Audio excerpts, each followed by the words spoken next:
लोगों से छुपाई है कि उस रात मेरे साथ क्या हुआ था और मैं कैसे जली थी। मेरा घर लखनऊ के पास हरदोई जिले में था।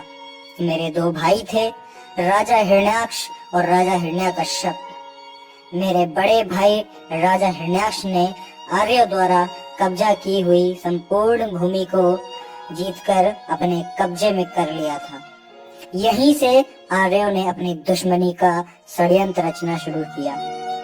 मेरे भाई हिरण्याक्ष को विष्णु नामक आर्य राजा ने धोखे से मार डाला था, जिसकी वजह से मेरे छोटे भाई राजा हिरण्यकश्यप ने अपने भाई के हत्यारे विष्णु की पूजा पर प्रतिबंध लगा दिया था। लेकिन हिरण्यकश्यप के पुत्र प्रहलाद को विष्णु ने नारद नामक आर्य से जासूसी कराकर उसे गुमराह किया और अपने झांसे में लेकर घर में फूट डलवा दिया। प्रहलाद गद्दार निकला और विष्णु से मिल गया तथा दुर्व्यसनों में पड़कर पूरी तरह आवारा हो गया। सुधार के तमाम प्रयास विफल होते जा रहे थे। राजा ने उसे घर से निकाल दिया। अब प्रहलाद आर्यों की आवारा मंडली के साथ रहने लगा।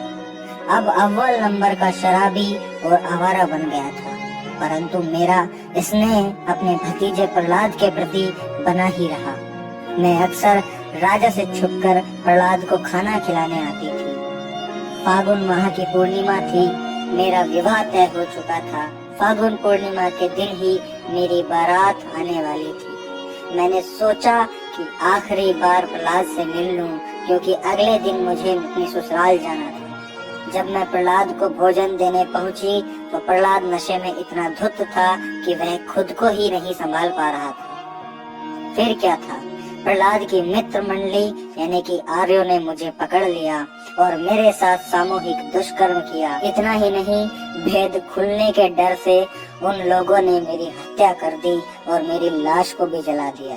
जब दूसरे दिन मेरे भाई राजा हिरण्यकश्यप को यह बात पता चली तो उन्होंने मेरे बलात्कारी हत्यारों को पकड़ लिया और उनके माथे पर तलवार की नोक से आवीर लिख दिया, अर्थात ए वीर अर्थात कायर लिखवाकर उनके मुख पर कालिख पोतकर जूते चप्पल की माला पहनाकर पूरे राज्य में जुलूस निकलवाया। जुलूस जिधर जिधर से भी गया, हर किसी ने उन बलात्कारी हत्यारों यानी कि आर्यों पर कीचड़ गोबर कालिख फेंक कर उनका तिरस्कार किया। परंतु इन झूठे फरेबी मक्कार पाखंडी आर्यों ने मेरे इस शहादत की सच्चाई को छुपाकर होलिका दहन के रूप में एक त्योहार बना दिया है और आप लोग अपनी अज्ञानतावश इसके झांसे में आकर अपनी ही अनार्य बहन होलिका को हर साल जलाकर दूसरे दिन नशे में धुत होकर एक दूसरे को कीचड़ गोबर रंग लगाकर खुशियाँ मनाते हो। मैं अपने अनार्य भाइयों से पूछना चाहती हूँ कि आखिर आपकी यह बहन कब तक जलती रहेगी और आर्यों के झांसे में आकर अज्ञानता का यह खेल आप कब तक खेलते रहोगे।